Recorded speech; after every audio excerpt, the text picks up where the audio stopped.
Good evening, everyone, and welcome tonight. Day number 153. Yeah, who's sanctioning U.S. or Putin? You know what, Mr. Gentilini? I'm going to lead off with that. I didn't prepare for that slide-wise, but it is truth, and I did see something. I'm typically not sharing, web news from the web or stuff of that nature. We build our own with the information we get. Especially on one of the stories tonight, the lead story. If you were waiting for the news to get it, you'd be too late. But we'll get to that in a moment. Welcome, everyone. I'm glad you're here. We've got everything loaded, ready to roll. Diana Talton, God bless you out there. Let me check Facebook real quick. Linda Cassio, Shirley Phelps out there in Washington State. Cadmans, Kim Porter, God bless you. All you guys here. Let me see here. What do we got here? Lynn Fireball, 2 questions for you. Where will you be in Virginia? So I'm leaving for Virginia on Thursday. The updates will still be each night at 9 p.m. No problem. We're able to be mobile. Gani King, welcome from the Philippines this morning. Good morning to you, my friend. Silvio Marcaccia. I love that name. Where will you be in Virginia? I will be Appomattox. We're our nation reunited, basically. I'll be in that vicinity. Rick Powers, nice to see you tonight, my friend. Secondly, is it 411 on your shirt? No, tonight I'm wearing the red, but last night I did have the 511. And yes, it's a celebration of May 11th. No, it's actually a tactical company based out of Modesto, California, 511 Tactical. They make a lot of gear for police and military and rock climbing. It's really good high quality stuff. So it's 511, and some guys out of Texas actually sent me those shirts. Bob Piccirilli, welcome to you, sir. Old Guards out there in Marysville, California. All right, folks, we're going to get to it. So here we go. Don Gentilini asked, who's being sanctioned, the USA or Russia? So I will show this. I did pull it up right here. So here's the latest updates, and I do enjoy reading Al Jazeera, to be honest with you. Hungary calls EU gas plan unenforceable. This all kind of lines up. Hungary's going to be completely out on the gas plan, and we're going to talk about that in just a few moments with something that President Zelensky said. Of course, Russia down with Uganda, Lavrov making deals, but here we go. This will answer your question. Russia doing better than expected under sanctions, International Monetary Fund. We told you, sanctions are not what's going to happen. Hey, get a hold of Roger Halverson and get Jacob's phone number, because I think he may be in the Ukraine the same time you will be. Okay? I will gladly do that. Yep, was meeting on that today. Things are looking good. Also meeting this weekend down in Virginia with the beef that's going with me to make sure I come back. So going to be good, and I am coming back. That's the plan. So going to be good. Thank you, guys. So let's jump right to it tonight. Who's winning the sanction battle right now? It does look like Russia actually is winning, but we called it. The sanctions Russia had prepared for them. And once again, at least 4 or 5 times over the 153 days, I have shown you the sanction maps for the nations that do sanction. And unfortunately, with the egotistical Euro-American, and I'm red, white, and blue, I love my country. In fact, I watched a documentary at 1 a.m. this morning before I took my daughter to the airport on medics in Vietnam. Blew me away how amazing these guys were. Unbelievable.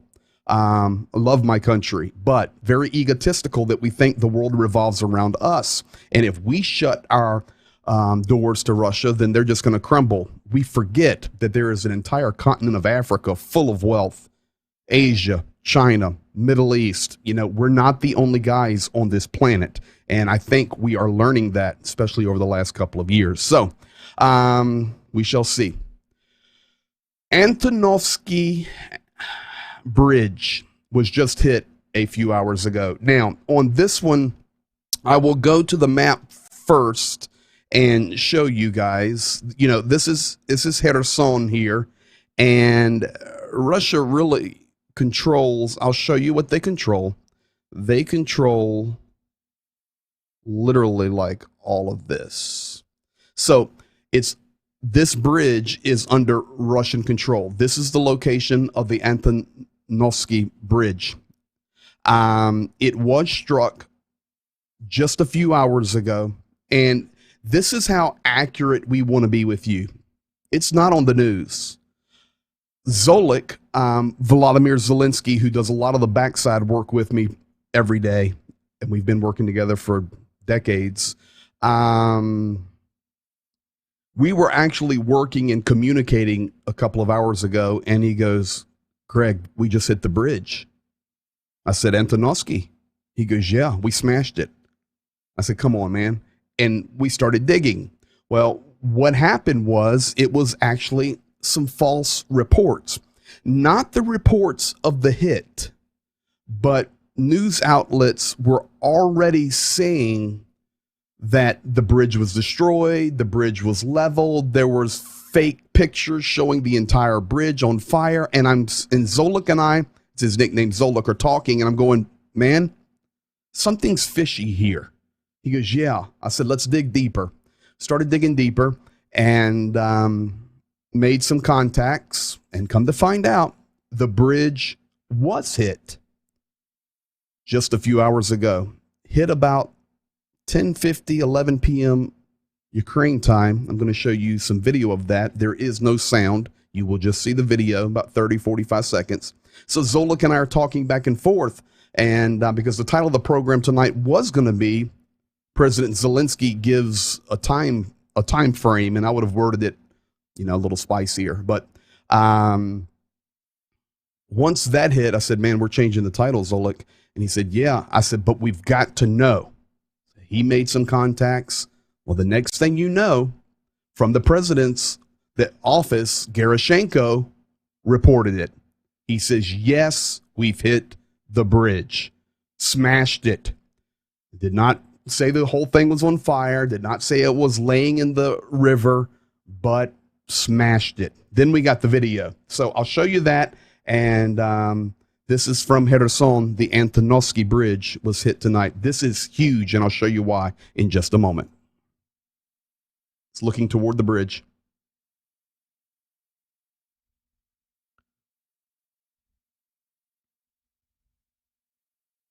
You can see the time in the upper right-hand corner. The date tonight.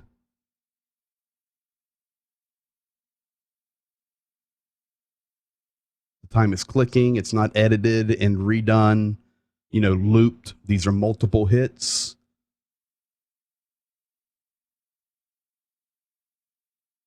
Definitely poke some holes in that bridge again. And the good thing is Russia knows that they're in trouble with those HIMARS. So that's what we have there. Now, the second thing, and to be honest with you, Zolik was helping me, and I'll show you this. We actually calculated, if you go back here, you see the angle of the bridge. We started looking on the spans and figuring out the width of the spans, and then, to be quite honest with you, we went, I'll just show you what we were doing. It's kind of interesting for some folks. We started zooming in and analyzing the bridge here, and we were calculating, and then we did satellite look, and we discovered where it was filmed from, and it was actually filmed from right over in this area here, across these two buildings, looking that way. So we are extremely confident. We put quite a bit of time in that one to make sure it was accurate. But for sure, once Gerashenko posted it and said, yes, we hit the bridge, we were very comfortable then to post it. Now, with that said, let me show you why this is important. I'm going to back out here. You see the occupied region. So I'm going to do this in color for you. Let's go orange. This is Crimea. And we'll go black here. Main highway coming out of Crimea, comes up through the Kherson Oblast. It's the Sevastopol Kherson Road, comes through Oleshki, comes across the bridge that was struck, comes into Metro Kherson, goes around and continues on. Well, you can see the bridge is hit here. Now, where else can Russia get across? Well, it will either be a pontoon bridge, which some say, of course, they're already working on. But as Zhenya told you the other night, Russia also says that they shoot satellites out of the sky with the AK-47. So up here, there is another bridge. It's right there near Novaya Kakhovka. And if you remember Novaya Kakhovka, that is the place where Ukraine has been hitting military munitions. So the other way that Russia will now have to come is this way and around. Now, when I zoom out, you see that puts them in the middle of no man's land. This was much better access pushing toward Mykolaiv. So very, very interesting. And to be quite honest with you, very, very good news. And we're very excited that that was hit. And very comfortable in sharing it. Now, Zelensky states, this was going to be the title of the program. When you talk about the sanctions not working, I showed you that, Don Gentilini put it in the chat before we started. Yeah. Are they having some effect? Yes. But honestly, other nations are being smashed. We are so close even to a global recession. It's unbelievable. I was reading after that today, and some of the guys that are in here that are a part of the IA group with James, they know a lot of that financial information we get from him. He's brilliant. The world's in a tough way right now. And Zelensky came out today and says, listen, after he received the Winston Churchill Award, we have a 6-week window. Nations that are going to help us, you need to help us now. Why do they have a 6-week window? I think what I need to show you guys is this. This may help you understand.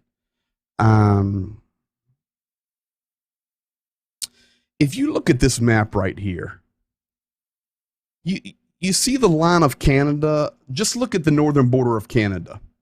I can't draw on this one, but look at the northern border of Canada.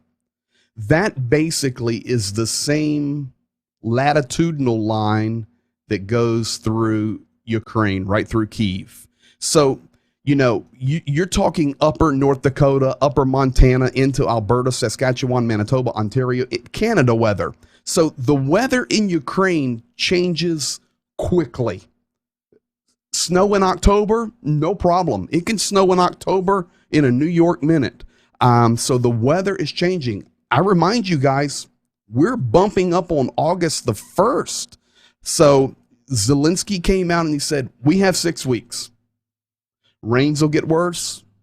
Snow will come. It'll get cold. We'll have heating issues. We need to roll for 6 weeks. And it's really cool. He made that statement today, and then it wasn't but just a few hours later that the bridge was being hit. Over the last 24 hours, Odessa and Mykolaiv, same region, have been pummeled. And I'm sure, we're getting right at the early time of the cruise missiles when they begin flying, basically between now, which is 4:16 a.m. in Ukraine, 9:16 Eastern here in U.S. On the East Coast, and 7 or 8 a.m. Ukraine time. But Odessa was struck 13 times today, not on the port, but guess what they were hitting? The bridges where the rail brings the grain to the port. That was the targets today. And yes, they did hit some of them. It's still the grain terrorism. Were they hitting the port per se? No, but they're hitting the infrastructure that brings the grain to the port.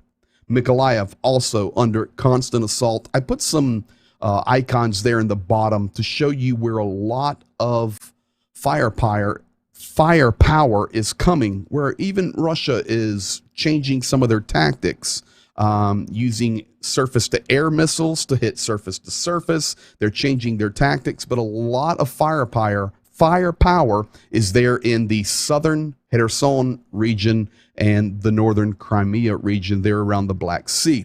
So that's where a lot of these assaults on that region are coming from. Kherson's in trouble. Ukraine must liberate Kherson.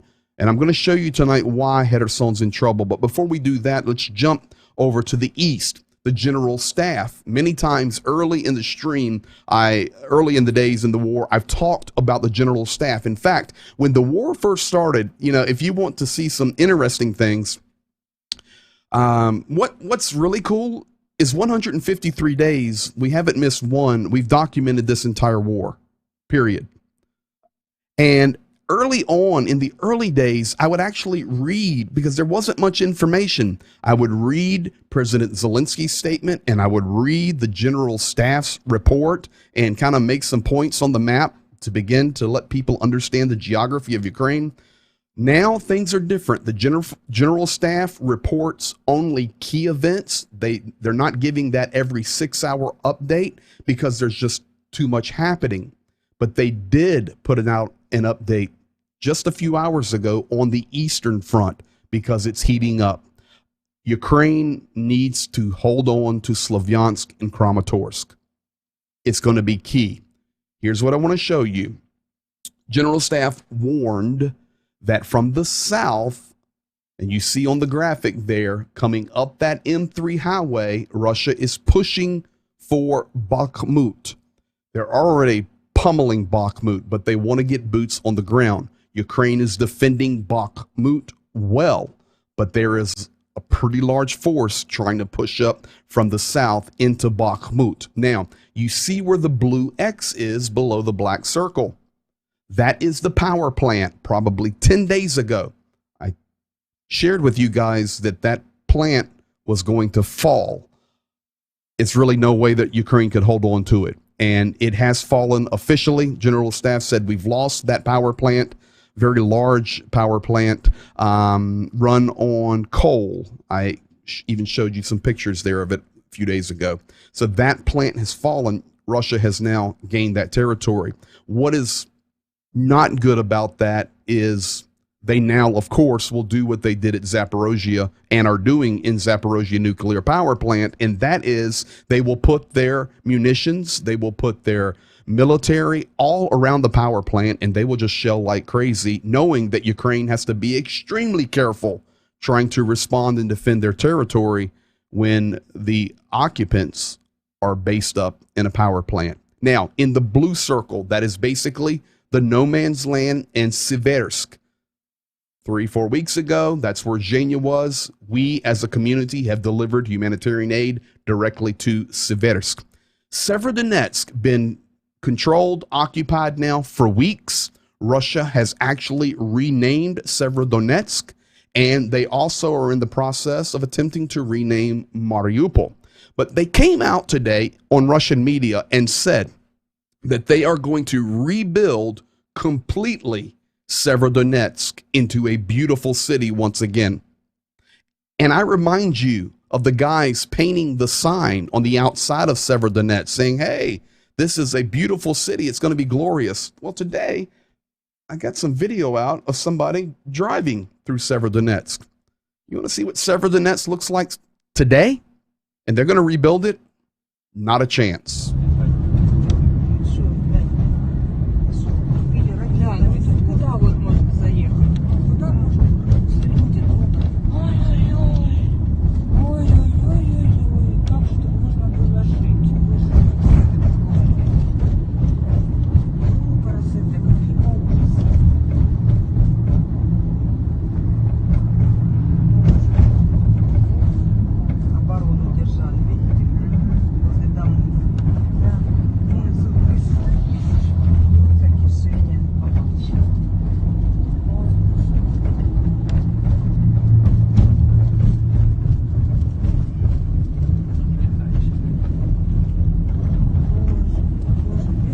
There's not even any people.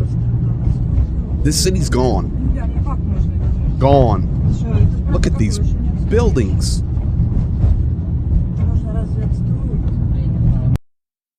So they're going to rebuild Severodonetsk. That was coming out of Moscow today. Good luck. Not going to happen. Lysychansk is the same way. And if you see that city right there, Lysychansk, which is under Severodonetsk, if you remember the little boy at our refugee camp, we have quite a few kids from Lysychansk that got out and are at the refugee kids camp that we're doing. So very thankful for that. Now, northwestern portion of Ukraine. Last 36 hours, aerial reconnaissance from Russia and Belarus. Drones, airplanes, the UAVs, everything that they're doing, they're just bumping along those borders. They're flying over into Ukraine, whether it's scare tactics, whether it's true reconnaissance. I don't know, but I can tell you it's happening. A lot of air reconnaissance happening from the Russian, Belarusian side. And the reason we know it is because Ukraine has shot down some of their drones on sovereign Ukrainian territory. They're in Volyn, pushing down to northern Lviv, also Ternopil, Rivne, Khmelnytsky, all of this northwestern region. And I remind you, they're in our region that's our base, is Khmelnytsky, is the very large and powerful Khmelnytsky nuclear power plant.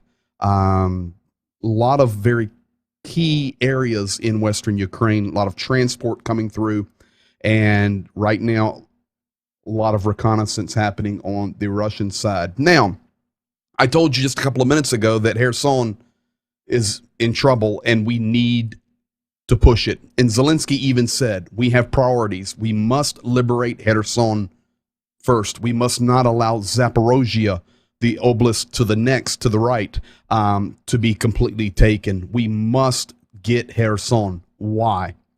Because Kherson Oblast every day is becoming more Russified.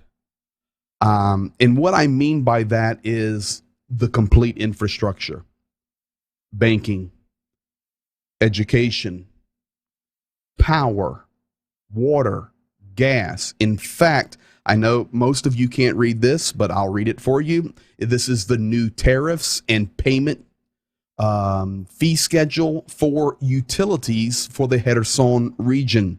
It begins, if you look up there, it says 1 AB, funny letter, Y, CTA.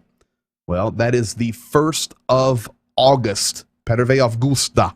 So beginning the 1st of August, this is the new tariffs. There's two things here. I just grouped them for you. The red group is the electrical fees, which will be their monthly bill.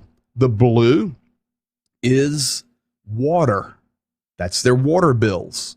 The green is their gas. So electric, water, and gas. But here's the big deal. No more payments accepted in the Ukrainian currency of hryvnia. None. You must pay beginning August the 1st in the ruble. They are completely converting the Kherson Oblast. And this is why Zelensky is saying we must make this a priority.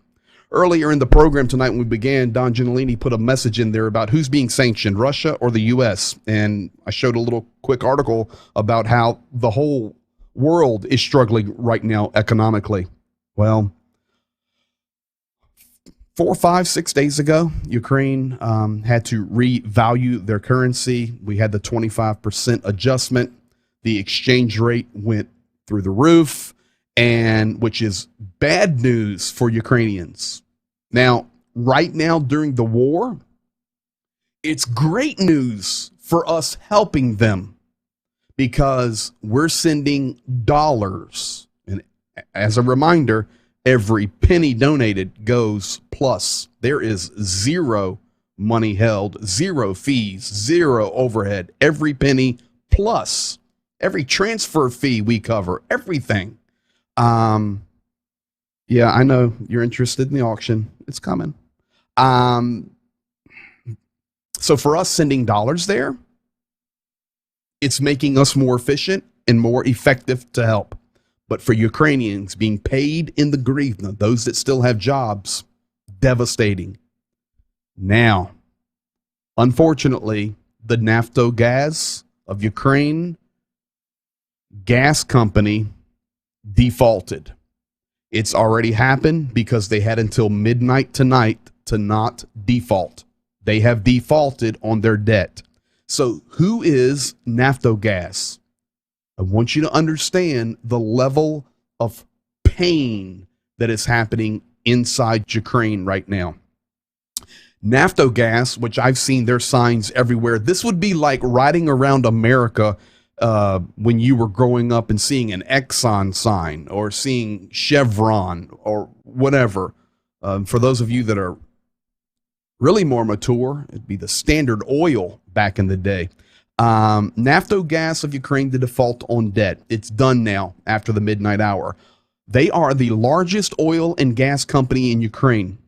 I know that many of you are wondering, why are they still allowing the gas to flow from Russia through the pipelines into Europe? That's a big whole nother story. In fact, there were some problems in the pipelines because Russia, about 24 hours ago, tried to,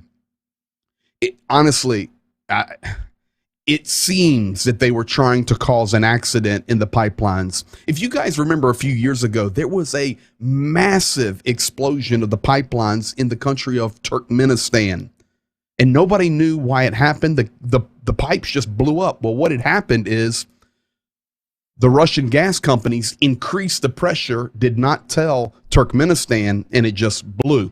Well, the same thing happened in Ukraine in the last 24 hours. 39% surge came through the pipelines, and they were not prepared for it. They were able to manage it, but that's how the pipelines explode. So, little suspect there, but that's what happened.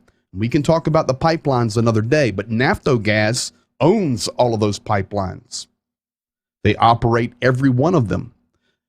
Thirdly, they are the largest corporate taxpayer to the nation. Ukraine, through the tax base, 15% of all national tax revenue comes through Naftogaz.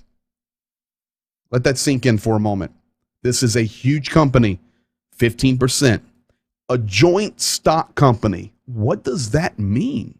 Well, in Ukraine, what it means is there is like a private ownership and a government partnership. Government ownership, they kind of work together. So it's a really, really big deal, and we'll keep our eye on it. Now, been wondering that. That's why Nord Stream is shut down. Tigmeister, you my favorite, man. I appreciate your comments. I really do. I really do. Tigmeister leans the other way a little bit, but I enjoy his comments. He gives me a good comment. I appreciate it, buddy. Rainwater, probably harder to rebuild destroyed buildings to be to start from scratch. Oh, those buildings, they cannot rebuild those buildings. No. The way those buildings are built is like a house of cards, and others that have been in those regions of the world. Once it's damaged, there's no way. You can't lift up 7 floors and fix the 2nd floor and then put the building back down. It's over. They have to level it. Now, here we go again. Erdogan. He just can't stay out of the news. He's scheduled to meet with Vladimir Putin, and I put it on the map there for you. The topics are this. They've already put them out. They're going to talk about the war in Ukraine. They're going to continue to talk about the grain exports.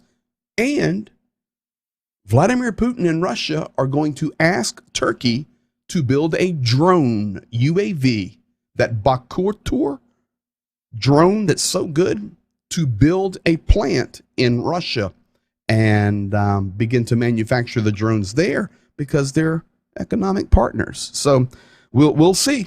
But there's Turkey, Black Sea.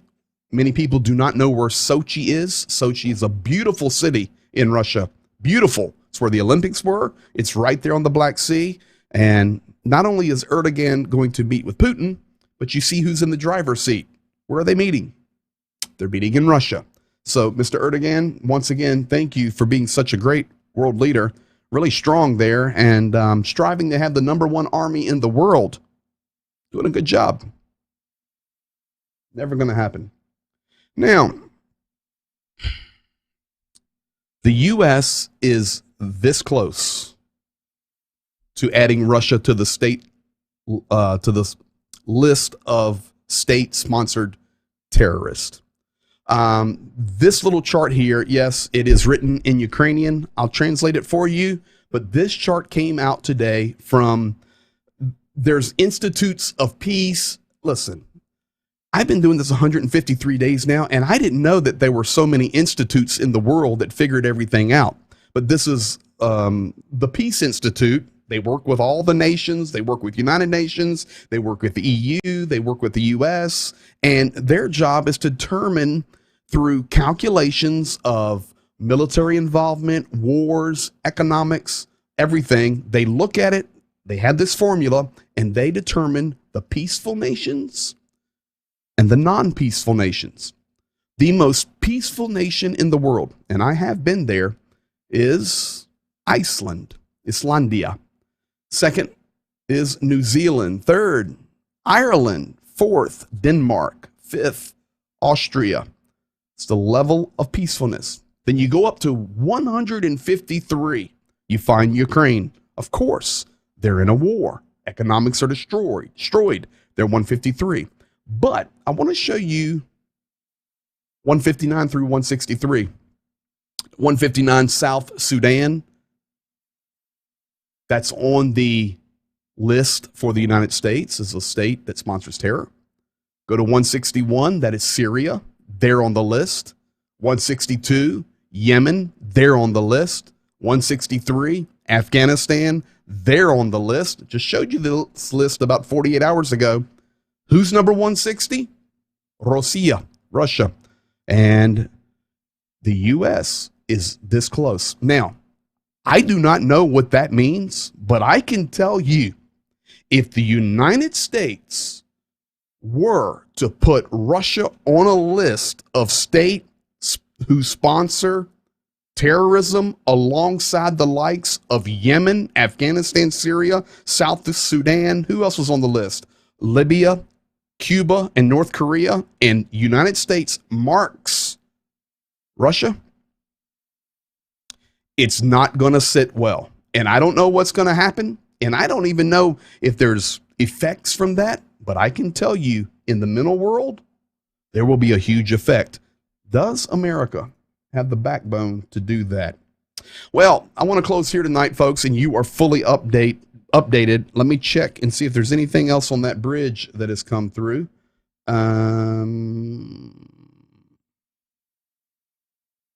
No, the only thing that come through just now was Lloyd Austin reiterating just minutes ago that we are going to supply Ukraine with as much as possible.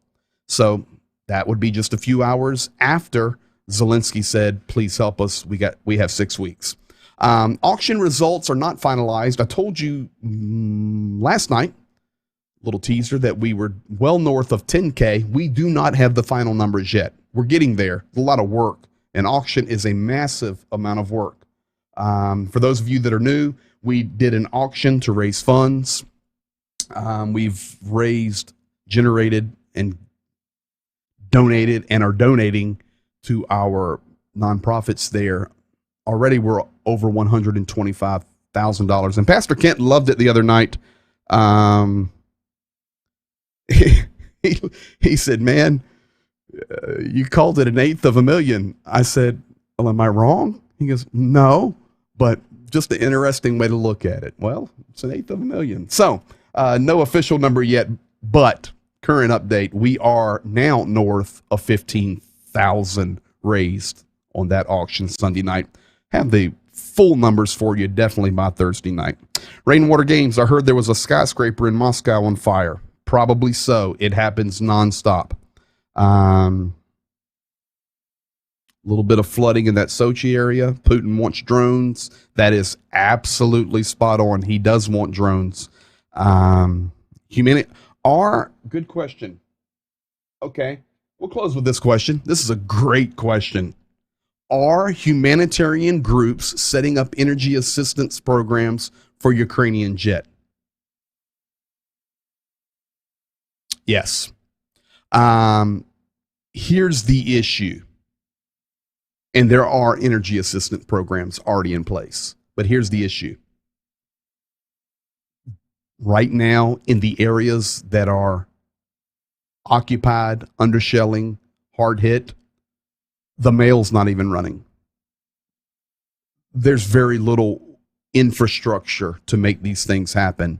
So really the only way to get aid, whether it be assistance like this, you're not getting it.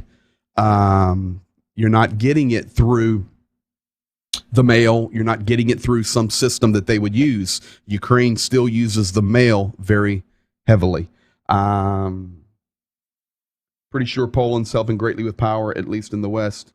They are, but Ukraine doesn't have a power problem. In fact, Ukraine is exporting power to Romania right now. The deal is we've lost Zaporozhye nuclear power plant. Kherson is really being converted to Russia, and it has to be stopped. And we just lost the coal plant. So, but the nuclear power plant that Khmelnytsky has, well, massive. So, you know, Ukraine's got juice. They've got enough juice to give away. The problem is the infrastructure and the occupied territories. So that's where we're at. The other thing is, and, you know, I want to thank you for being here and being a part of this and donating and giving, because, you know, we've proven our mettle and we really are doing what we say we do 100%. And you guys know it. In fact, in a month from now, I'm going to be streaming from Ukraine. It's going to be just a blessing to be able to be there with Ukrainians. I mean, I'm going to have them all around me, and we're going to get to it. But with that said, there are many, as you would imagine, culprits trying to take advantage of this situation where lots of dollars are being raised, not only from America, but from Europe and other nations. And I can tell you this for a fact. I take a ball cap to wear a big Z. I will. I can tell you this for a fact. At least 20 times I have read and just not shared it, where Ukraine is tight on their humanitarian aid in a good way. What I mean by that is, if there are crooks out there trying to take advantage of this, even in the government, humanitarian aid comes in, military aid comes in, and then they're selling it, those guys are arrested. They're not playing with those guys. Every month, Zhenya has to do all of the paperwork for all of our donations, all of our giving, whether it's food, refugee supplies, humanitarian aid, military aid, tourniquets. Everything is documented, and they do it with every NGO, non-governmental organization. So Ukraine's doing the best they can, because this is a generational world event that we are participating in, because if we don't, we're in trouble. So there you have it. Day 153 in the books, and you're fully updated. Thank you for being here tonight. And I'm sure we'll have some more on the bridge tomorrow night. You guys be blessed. Peace to you and peace to Ukraine. See you in 23 hours. Good night.